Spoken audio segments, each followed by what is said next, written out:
What up, y'all? State Almighty, aka the Global Dark Skin Ambassador. And let's talk about Aaliyah, right? Was Aaliyah an industry thought? Was Aaliyah a floozy? The reason why I want to ask this question is because I see this picture with Aaliyah being hugged by JayZ, and then a picture of Aaliyah being hugged by damedash. And then I remember watching Drink Champs and hearing about a story of Aaliyah getting found in a room with Ghostface. Was Aaliyah a floozy in the industry thotty? Was she? Because we idolize people, and you know, when people pass on, we tend to idolize them and think that, you know, they're better than us, when all due reality, they're humans like us. So when I ask this question, even though it sounds crazy, right? Even though what I'm about to say may sound crazy, I also want to acknowledge that Aaliyah was a once-in-a-generation artist. She was extremely talented. She got classic records. She deserves all the respect in the world, right? Musically, right? She ain't never embarrassed herself. She ain't never said nothing nasty or disrespectful. She never attacked anyone, right?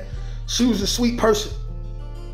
But that does not mean she wasn't necessarily a freak and didn't necessarily become a contributing factor to the end of Rockefeller. You know, let's just talk about it, right? So you got Aaliyah.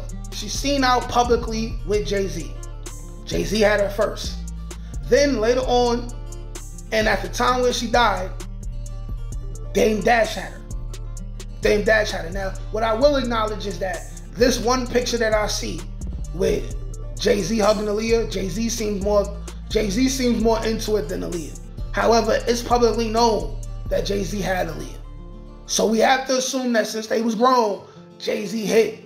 JayZ as a rapper, what situation is he having where he's holding on to a woman like that and he not smashing, right? But now, the body language in the picture with damedash, it seems to be more equal of them being into each other, right? Because we all know in a lot of situations, you got to pay attention to body language. A lot of situations, one person to be more into another person, right? And that means that the relationship is not that equal with concern amongst both people, which gives one person the ability to run over the other person, right? Not saying she may have did that to JayZ, but you gotta think of it this way, right? These are two people, they were at least somewhat best friends at the time. We know JayZ got people like Thot, Memphis Bleak and all of that, but these guys were business partners. These guys signed off on everything together. And Aaliyah went from JayZ to damedash. Now picture it this way. Let's say Aaliyah is alive. Let's say Aaliyah is in her 20s right now. And let's say that you have Quality Control Music, the label. The label heads are Coach Carl and QCP.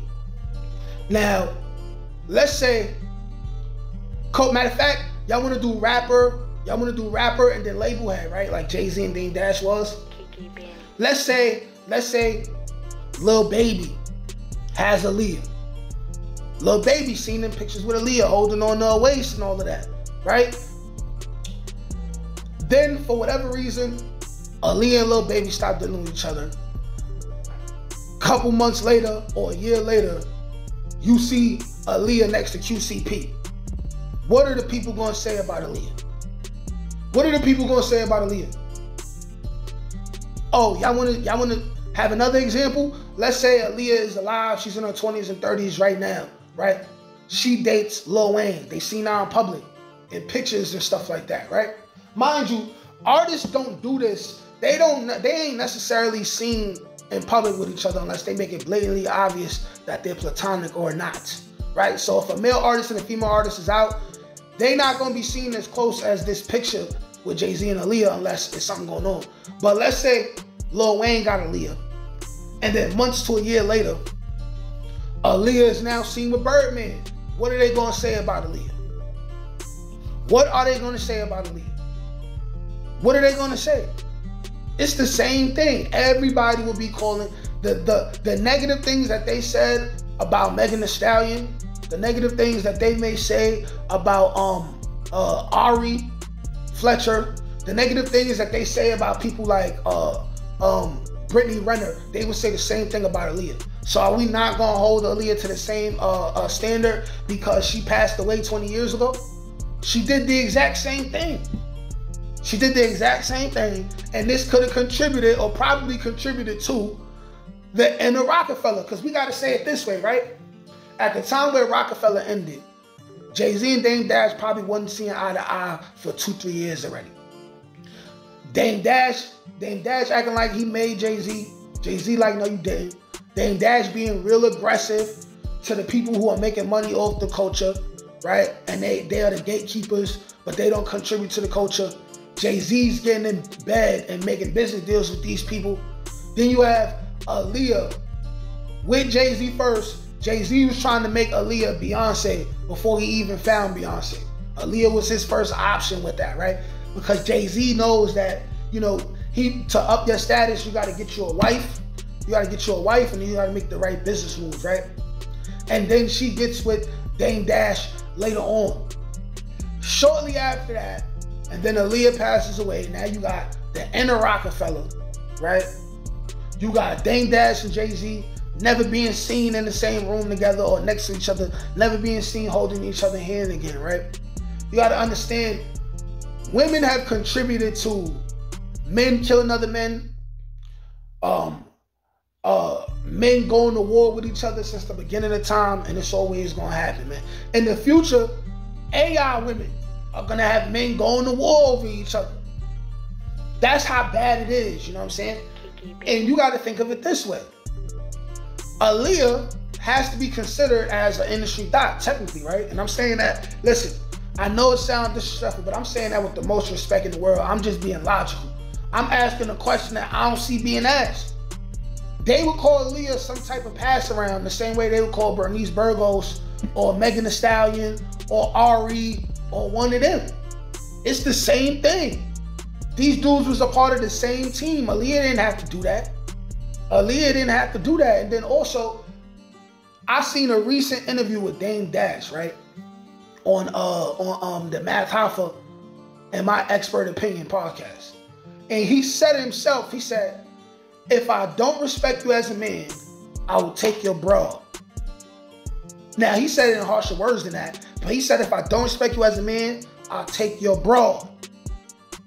What's not to say that that's been his slogan for himself his whole entire life, including 23 years ago, when he seen JayZ with Aaliyah and felt like JayZ was not moving right as a man. He felt like the betrayal was coming from JayZ. JayZ was moving differently, and he didn't respect JayZ as a man, and he took Aaliyah from JayZ. What's not to say that he did that, man? And that was the nail in the coffin for JayZ, and JayZ was like, you know what? I can't rock with you no more. Because if you look on the internet and you find these stories of people who may have been bodyguards for JayZ or may have been around JayZ and Beyonce, JayZ has had like attitudes with people over Beyonce. Allegedly, they say he never allowed Sean Paul to do a performance of Baby Boy with Beyonce because he didn't want Sean Paul too close to Beyonce. What's not to say that Dame Dash knew all this and took Aaliyah anyway, right? That would mean technically, right? Dame Dash already didn't respect JayZ, and maybe the friendship was already about to be over, so he didn't care. So that's less of a you betrayed your friend situation. But also, Aaliyah was a grown woman at the time. She know how the optics looked on that. Now, you can't fault her. She took a chance with love, you know, and I believe they were together when she passed away. She took a chance for love. But at the same time, you got to look at the optics of it, man.